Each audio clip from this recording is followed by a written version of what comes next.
Hi there.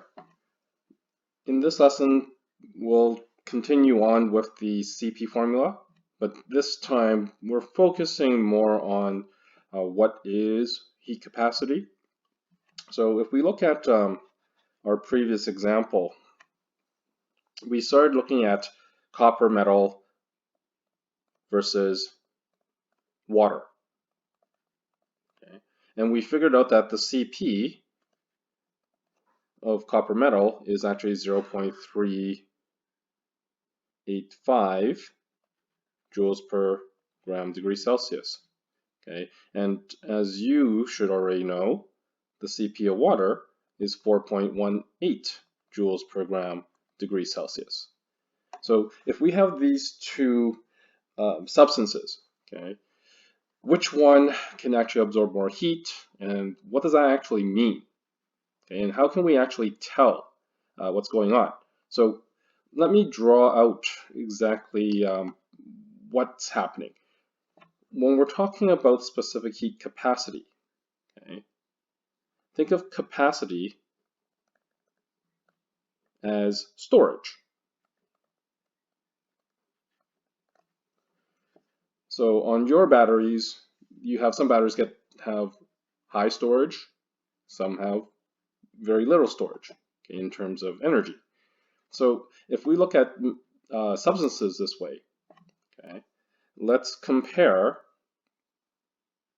100 grams of copper with 100 grams of water. Okay. Now, I'll make sure that you visualize what the storage capacity is, but to figure out the actual storage capacity, that's actually pretty simple. We actually take the mass of what we have, so that's 100 grams, and we multiply it by the CP. So in this case, 0.385, and that gives us 38.5 joules. Okay. That's how much heat energy 100 grams of copper would be able to take, okay, before going up by a degree Celsius. So this number here is rather small.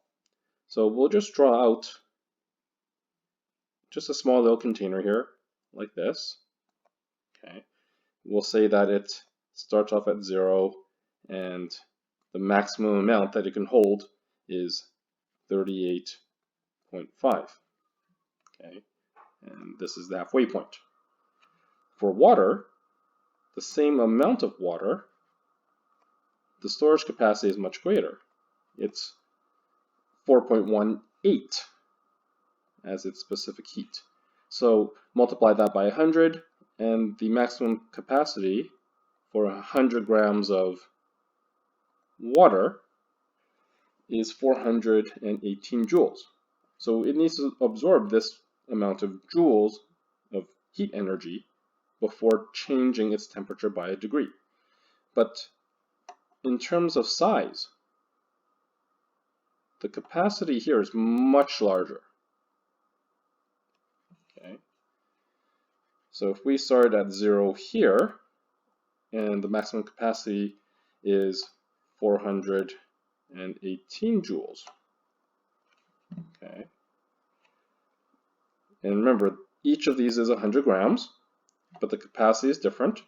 So if we add the same amount of heat energy, okay, let's say we add 200 joules.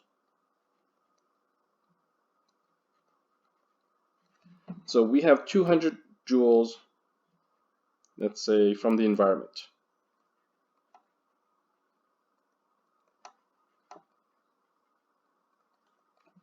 Okay.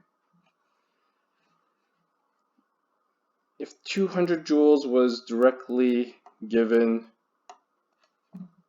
to copper with a small heat capacity, it would easily fill up this container right away, because this container can only hold 38.5 joules of heat energy, and you're trying to give it 200. Okay. That means a lot of extra heat energy won't be contained in that substance. Okay, it'll be given off.